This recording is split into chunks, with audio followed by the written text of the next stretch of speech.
Hello friends, welcome to my YouTube channel. तो friends, इस video में सीडीपी पेडागॉजी के 10 महत्वपूर्ण प्रश्नों को कराया जाएगा। तो चलिए फ्रेंड्स, वीडियो शुरू करते हैं। देखिए, इसमें पहला वाला क्वेश्चन है कि एक माँ अपने बच्चे को दूध पिलाने से ठीक पहले उसके ललाट पर थपकियाँ देती है। एक माँ जो है तो अपने बच्चे को दूध पिलाने से ठीक पहले उसके ललाट पर थपकियाँ देती है।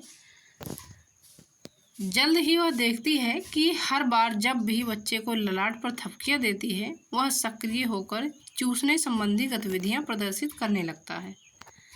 बच्चे का यह व्यवहार सर्वोत्तम व्याख्या है।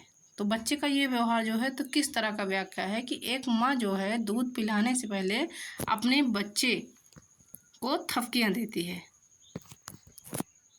थपकियाँ देती है वह जब वो थपकियाँ देती है तो वो बच्चा जो है सक्रिय यानी एक्टिव होकर जो है दूध को चूसने लगता है। तो बच्चे की यह व्यवहार देखिएगा क्या प्रक्रिया है, इसमें सर्वोत्तम व्याख्या किस तरह से किया जा रहा है। तो ए है कि प्रयास एवं त्रुटि अधिगम का, बी है शास्त्रीय अनुबंध का, तथा सी है कि क्रिया प्रसूत अनुबंध का, और डी है कि सामाजिक अधिगम का। तो सही उत्तर इसका हो जाएगा ऑप्शन नंबर बी कि शास्त्रीय अनुबंध का। बच्चे की यह सर्वोत्तम व्यवहार जो है तो ये है शास्त्रीय अनुबंध का यानी क्लासिकल कंडीशनिंग का। तो सही उत्तर इसका हो जाएगा ऑप्शन नंबर बी। अब अगला है कि शिक्षक ने रेखा को कहा, टीचर ने जो है तो रेखा को कहा कि आपने गृह कार्य नहीं पूरा किया, अतः आपको खेल की कक्षा से वंचित किया जाता है। यह उदाहरण है।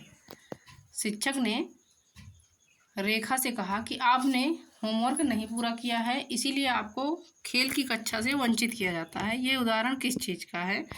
तो पहला है कि नकारात्मक पुनर्वलन का, बी है दंड का, सी है सकारात्मक पुनर्वलन का, तथा डी है कि स्पर्शनीय पुरस्कार का।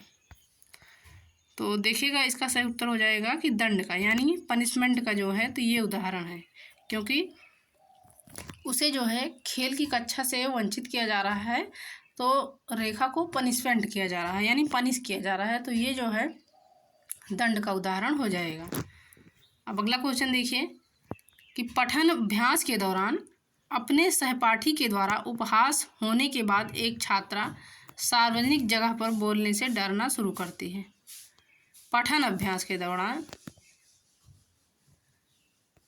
अपने सहपाठी के द्वारा उपहास यानी मजाक होने पर जो है एक छात्रा सार्वजनिक जगह पर बोलने से डरना शुरू करती है। शास्त्रीय अनुबंध पदों में उसका नए रूप से अर्जित भय इस पर होगा।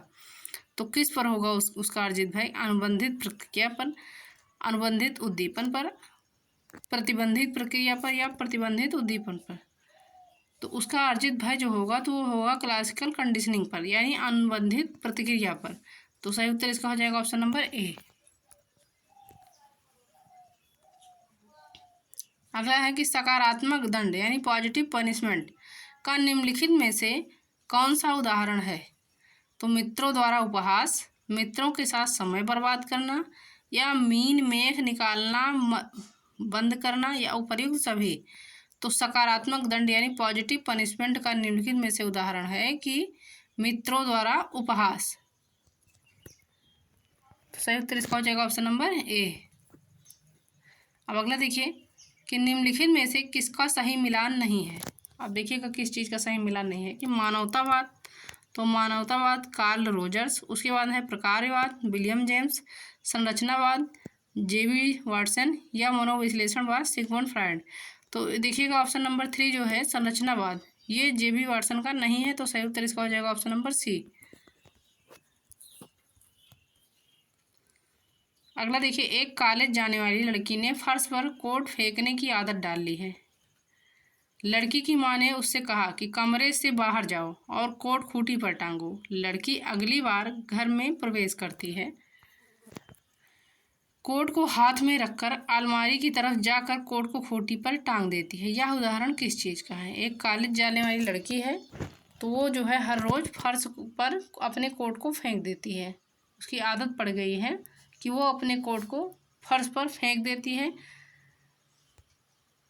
लड़की की माँ ने उससे कहा कि कमरे में बाहर जाओ और कोट जो है खूंटी पर टांगो। लड़की अगली बार घर में प्रवेश करती है, कोट को हाथ में रखकर अलमारी की तरफ जाकर कोट को खूंटी पर टांग देती है। तो ये उदाहरण किसका है? तो पहला है श्रृंखला अधिगम का, बी है उद्दीपन अनुक्रिया अधिगम का, सी है प्रत्यय अधिगम का, या डी है इनमें से सभी। तो ये जो है ये उदाहरण है श्रृंखला अधिगम का यानी चेन लर्निंग का। तो राइट आंसर इसका हो जाएगा ऑप्शन नंबर ए। अब अगला है कि हम जो भी नया काम करते हैं उसे आत्मसात कर लेते हैं, यह संबंधित है। तो आत्मीकरण के नियम का है, अंशिका क्रिया के नियम का है, अभ्यास के नियम से है, या परिणाम के नियम से है। तो हम जो भी काम करते हैं उसे आत्मसात कर लेते हैं या संबंधित है आत्मीकरण के नियम से। तो सही उत्तर इसका हो जाएगा ऑप्शन नंबर ए। अगला है कि राजू खरगोश से डरता है। शुरू में खरगोश को राजू से काफ़ी दूर रखा गया, लेकिन आने वाले दिनों में हर रोज़ खरगोश और राजू के बीच की दूरी कम कर दी गई। अंत में राजू की गोद में खरगोश को रखा गया और राजू से खेलने लगा। यह प्रयोग उदाहरण है। तो पहला है प्रयत्न व त्रुटि का सिद्धांत, बी है कि संयुक्ता अनुबंध सिद्धांत का, उसके बाद सी है कि क्रिया प्रसूत का अनुबंधन सिद्धांत, तथा डी है कि इनमें से सभी।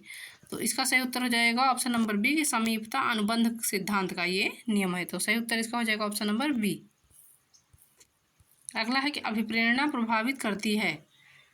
तो अभिप्रेरणा क्या प्रभावित करती है? अधिगम की गति को, व्यवहार में परिवर्तन को, चरित्र निर्माण को, या उपर्युक्त सभी। तो अभिप्रेरणा यानी मोटिवेशन जो है तो ये प्रभावित करती है इन सभी को, यानी सही उत्तर इसका हो जाएगा ऑप्शन नंबर फोर्थ, उपरोक्त सभी। और सबसे लास्ट वाला क्वेश्चन देखिएगा कि निम्नलिखित में से कौन सा प्राकृतिक अभिप्रेरणा का उदाहरण है? प्यास, प्रतिष्ठा, सुरक्षा, भूख।